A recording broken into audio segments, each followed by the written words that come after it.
after hour, on an August night in 1975, the more than 4,000 combined horsepower of the four radial engines had been carrying the DC-4 on its trip from Colombia, South America, to its unusual destination near Atlanta. Though the pilot, Bob Eby, was only 27 years old, he was totally confident in his ability, and with the landing he was about to make, he would need to be. Just months earlier, he had cobbled the DC-4 together from parts resting in an aircraft graveyard in Arizona, and had brought the old cargo plane back to life. Now, it was on its way to make a delivery of 7,000 pounds of marijuana to a crew of young smugglers waiting in the backwoods of Georgia. With the glow of the lights of Atlanta passing a scant 45 nautical miles off to the east, Bob Eby reduced power to set up for his landing. By the time the story of this flight had played out, Bob Eby and a host of others, including Marty Rollins, the young Atlantan who had put the deal together, would have been arrested and released. The airplane would become a tourist attraction, and then become the star of one of the worst movies ever made. What would make this smuggling run so different, creating local legend and earning the admiration of almost every pilot who hears the story? It's because in the dark of night, Bob Eby landed a DC-4 full of marijuana on a crude strip of just over 1,000 feet, a strip that only days before had been carved out of the slope of a mountain. And he did such a good job, the DC-4 would be flown again out of that very strip. This is Episode 5 of Fly By Night, the nearly impossible landing.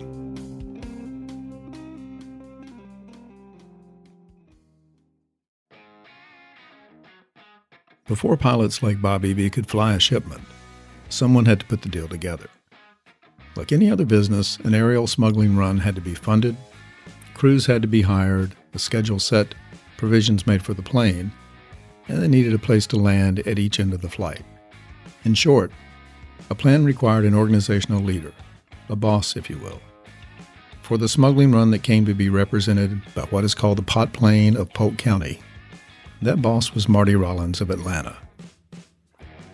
If you wanted someone to play the role of Marty Rollins in a movie, you might as well just cast Marty himself. With his easygoing, laid-back demeanor and classic Southern drawl, Marty is the perfect representation of what you'd want in a middle-class drug smuggler of the 70s and 80s. Friendly, polite, well-mannered, and without a hint of dangerous criminal about him. Because there's so much more than can be shared of Marty's smuggling history in telling the story of the DC-4's remarkable landing and its aftermath, we'll learn more about how Rollins got into smuggling in an upcoming episode. But for now, Marty will help tell the story of his audacious plan to land a large cargo plane full of bales of marijuana on the side of a mountain. Before that August night, when Bob Eby somehow successfully landed the DC-4 in what can only charitably be called a landing strip, much less a true runway, Marty Rollins, along with some friends from Atlanta and Michigan, had been busy bringing pot into Georgia. After a brief run using boats into Florida and trucks from there, he moved on to planes. And when the business plan was hatched that later ended with the mountainside landing, Marty, his friend Mike, and the others needed a plane big enough to make it worth their while, especially if it turned out to be a one-way trip onto the mountain. That plane would be a DC-4, and the best place to get one was at Davis-Monthan Air Base in Arizona. To make that happen, Marty hired Bob Eby, a young pilot. Here's Marty Rollins with how that part of the story began.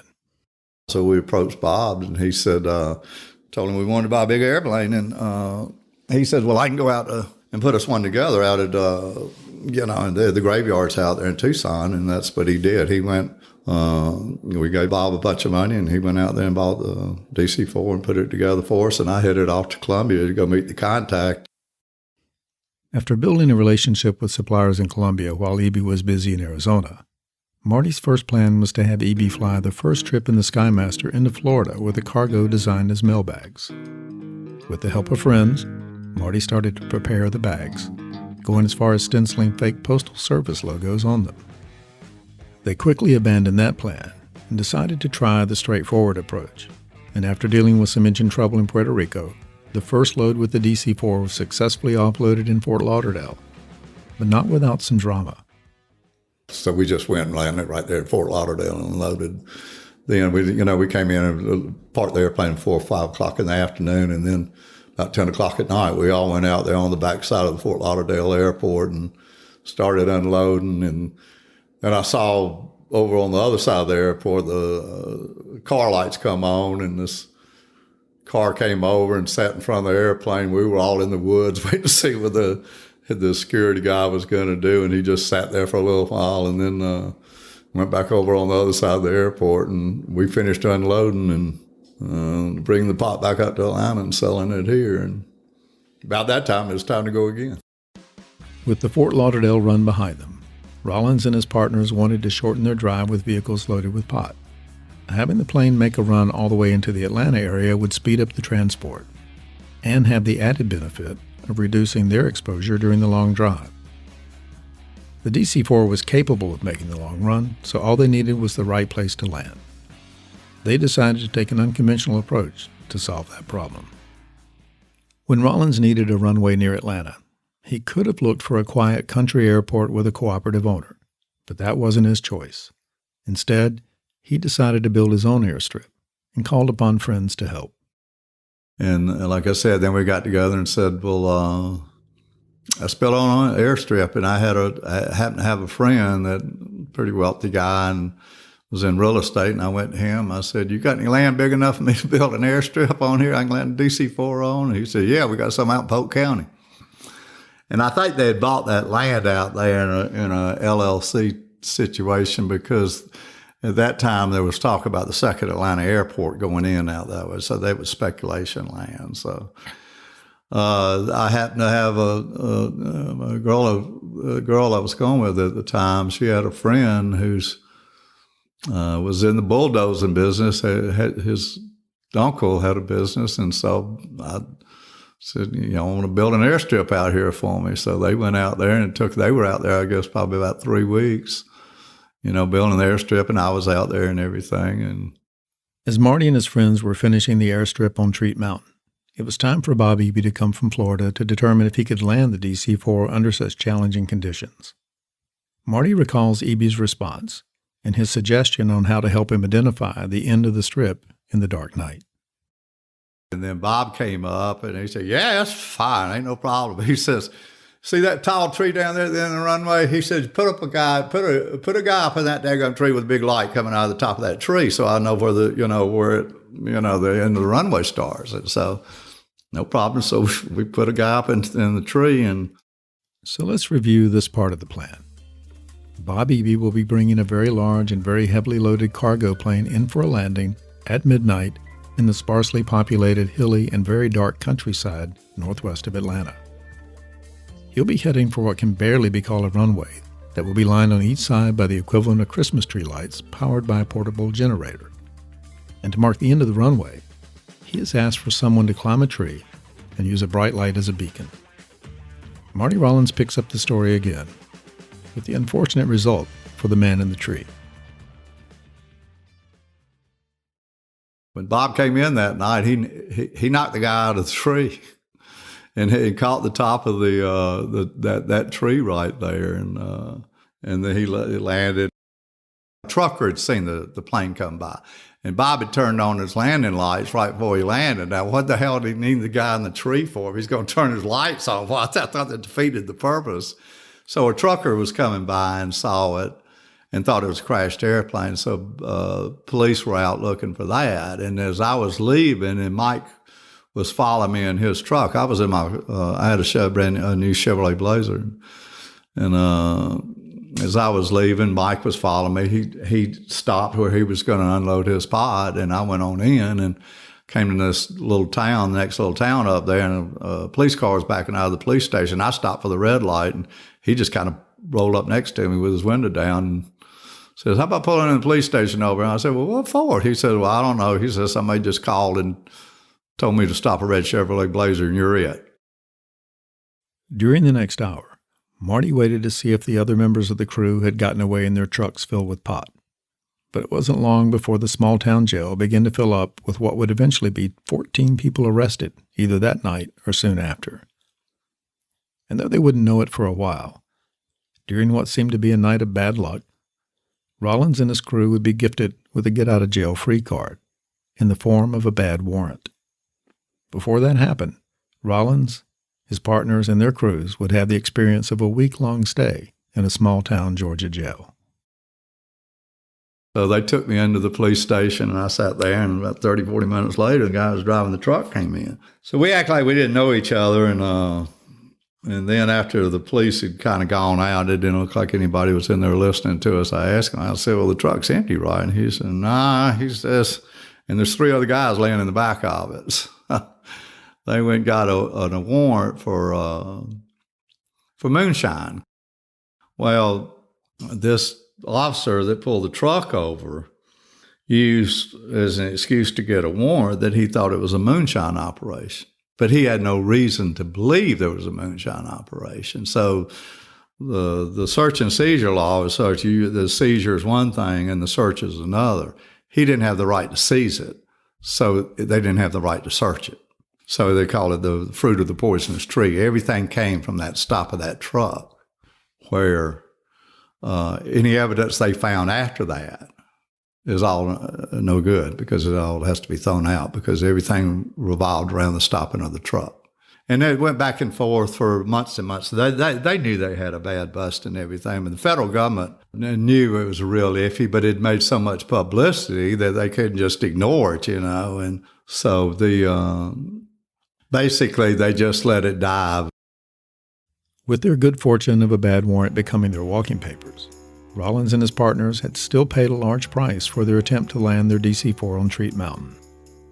Not only was the plane and most of its load seized, they faced substantial legal fees, and now law enforcement would be keeping a close eye on them. But the story of the DC-4 itself, which had come to be known as the Pot Plane of Polk County, didn't end with it being abandoned in the Georgia Hill Country. Now, a new cast of characters would enter the life of the old Skymaster, and working together, they would use the plane to make one of the worst movies ever made. With Marty Rollins and most of the other smugglers arrested that night or soon after, their old Douglas Skymaster was seized by the government and appeared doomed to be abandoned, until it was rescued by a local pilot with an ambitious plan to capitalize on the plane's newfound notoriety. It didn't take long for the abandoned DC-4 to become a local tourist attraction. For weeks, families and teenagers in search of a cheap date had made the drive out from Atlanta and nearby small towns to have their pictures taken with the notorious Pot Plane. Taking notice of the local fame of the plane, and never one to miss an opportunity to make a dollar, a lawyer who was also a Georgia state representative and a pilot, named Jim West, bought the DC-4 with $20,000. And with an ego sufficient enough to propel him to enter movie making, West and his almost all amateur crew made a full-length film called The Polk County Pot Plane, a strong contender for being one of the worst films in the history of bad films. Of course, Jim West didn't set out to craft a film with embarrassing production values, bad scripting, and amateurish acting. According to a report in the small-town paper of the area, West claimed he was making a film that would rival one of the biggest hits of the time, Steven Spielberg's Jaws. Though West was an active pilot, including owning and flying a helicopter, he knew that flying the DC-4 for the movie was beyond his abilities and experience. That's when West began to look for a well-experienced DC-4 pilot and found him in Jim Thurman, who had a DC-4 of his own that he was operating out of South Florida airports. Jim Thurman was flying cargo runs in the Caribbean and Central America and was willing to travel to Atlanta to meet West and decide if both he and the stranded pot plane would survive an attempt to fly it off the mountainside strip. After deciding to attempt the takeoff, Thurman returned to Florida to prepare for the move to Georgia. With the optimism of a young pilot, Jim Thurman loaded his own DC-4 with his household goods and even a Honda Civic he planned to drive around Atlanta. Arriving in Georgia, and with the help of people from the film crew, he pushed the Civic out of his DC-4 onto the top of a van owned by one of the actors in the film. Then they drove it to an embankment, and with some boards to make a ramp, drove the Civic off the van. The point of telling this little story? It's to illustrate what some may describe as the "hey y'all watch this" atmosphere of the production of the film, or more charitably, you could call it the can-do attitude of everyone involved. Jim Thurman picks up the story with his memory of flying over Treat Mountain with Jim West in his helicopter for a look at the challenge ahead. I forgot exactly what the day was or how we did it, but got in his helicopter and went up to see the airplane. And I looked it over and, didn't start it or anything. I just looked to see what was there and what the strip was like. He had some good traits, because it could be said of me the same thing, but old Jim was a hooker and crooker and tried to beat you out anything he could. And you ain't going to fly this thing. I said, man, don't you start that, because I am going to fly it off if it works. Change the spark plugs and check the fuel on it. Well, I did it with a stick to see how much fuel was in it, and we pulled it down to like a level place, and a bunch of other work on it. I told him, I said, you need to get your cameras ready and have these guys. They cost a lot of money, you know that. And I said, well, I don't. He said, well, you tell me when you're going to go. I said, when this thing runs up and the RPM is dropped, oil pressure, all the parameters for the engines are good, and I see that the cowl flaps will trail and that the flaps will go to the position I want to again. I mean, in other words, we're going to do all the checklists, all the walk around, and pre-flight it. We're going to do the before taxi, before takeoff. We're going to do all these checklists, just like we were professional pilots. We're going to jump in here and just go. No, we're not going to do that. To simulate flying the DC-4 off of Treat Mountain, Thurman had performed practice runs in his own plane, trying different configurations of flaps and weights, pushing the plane to its maximum performance at high power settings and low airspeeds. All of this as a rehearsal for the moment of truth. The moment when Thurman would sit in the cockpit of a plane he had never flown before and stare at a short dirt strip and the tall pine trees ahead. Did some short field work with it as far as landings are concerned. On pavement, I could get it stopped in less than 1,000 feet. That's really hanging it. And later on, I flew one into a dirt field and stopped in less than 800 feet. After deciding that the takeoff could be made, Thurman and West waited for the right conditions. And when that day came with lower temperatures and favorable winds, he was ready to go. In preparation for the takeoff attempt and knowing that the footage would be valuable for his film, Jim West had a camera crew on call, and Thurman informed him that now was the time, giving West just 30 minutes to get the crew ready. And we were up there one day, it hit 52 degrees, about 50 degrees, and wind's blowing right down the runway about 5 or 6 knots. And I said, where's your cameras? He said, I go get them. I said, well, I'm leaving within I'm going to give you 30 minutes, and I'm leaving. I decided to make the takeoff, and he got in a helicopter and left. He knew. I told him I may stop at Bear Creek. So anyway, the three of us, Bobby Watson, Charlie Stallnaker, and myself, were in the airplane when I took it off. And it's kind of on a little bit of an uphill area. It started down to the left and, bouncing on that hard ground and it felt like it was on, it feels like lead when you see something out there at 1,400 feet in front of you that's tall, like a pine tree or something, bunch of trees. You start thinking, all this stuff I've done to make myself secure in the knowledge that it will do what it's going to do. It kind of goes out the window. I don't know where you get a high or whatever. You just kind of in a state of, and I wouldn't call it animation.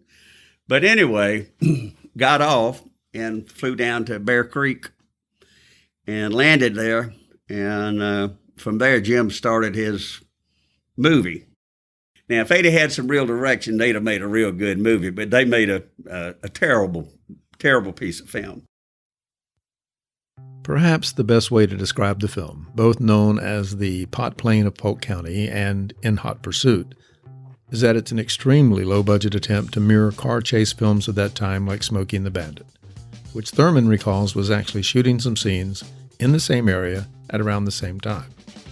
Once the big Douglas Skymaster was off the mountain, the decision was made to shoot the landing and other scenes at an area airport that could more safely fill in for the dangerous strip at Treat Mountain.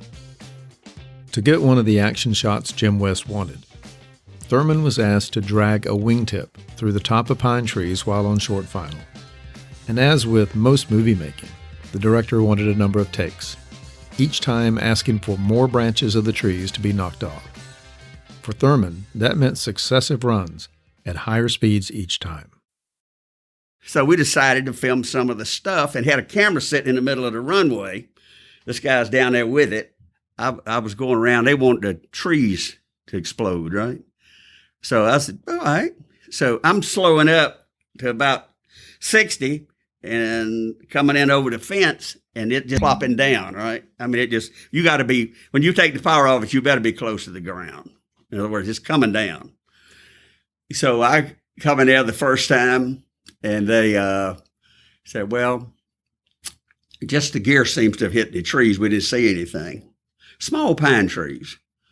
So the next time around, I hit a few, you could see it. I said, they said, well, I still probably didn't see much. I said, well, let me tell you what. You'll see something this next time. So I goosed that baby up to about 80 knots, 80, 85 knots. Now, I'm going to tell you something. There's a total world of difference in energy stored in that airplane and objects it hits.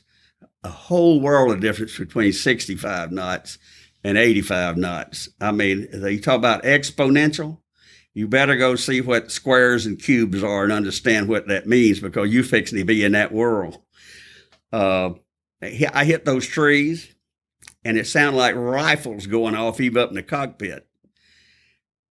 And I got on the ground, and the whole right wingtip is just sheared off. But it was sheared off far enough out that you could unbolt it and put another one on. We had to go get a wingtip. But there was straw stuck in the front of the wings, went through the aluminum, and some straw stuck in the tire. I mean, it was just stuck in it. It wasn't bashed up against anything. There was some green streaks, but stuff was stuck through this stuff. I thought, good grief. And a little stick that big, before we'd hit them, and they just smash and make a green spot, right? Shoot, that thing just, a couple of places it cut a piece off the bottom of the gear door, just like you took a knife and just sliced it off.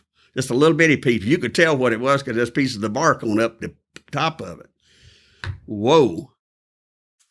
The fact that no one died during the filming of Jim West's movie, now to be seen on YouTube as In Hot Pursuit, is a tribute to good flying by Thurman and to great luck in the case of the numerous car crashes sprinkled throughout the movie. Almost all performed by local amateurs.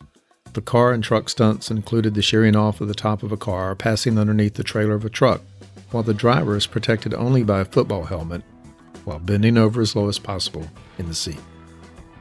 And then there's the escape of the drug smuggler prisoners from the roof of a county jail, filmed at the actual county jail, when a helicopter hovers feet over the roof and 4 men get into and onto the helicopter, with 2 simply crooking their arms around the skids, all without a single safety harness, as the helicopter flies away. Over the years, the film has occasionally been shown in a local theater, offering a way for the area population to relive the glory days of the Pot Plain of Polk County. Jim West and a number of others involved with the film has since passed away. Pilot Jim Thurman has retired to a far more quiet life and is no longer active as a pilot. And the flying star of the movie, the old DC-4, now sits in a museum out west painted in the colors of the Military Airlift Command. Former smuggler Marty Rollins still lives in Atlanta, and you'll hear more about how he got into the business, built his own runway in Colombia, South America, and how he used airplanes to build his organization. That's coming up in Episode 6 of Fly By Night.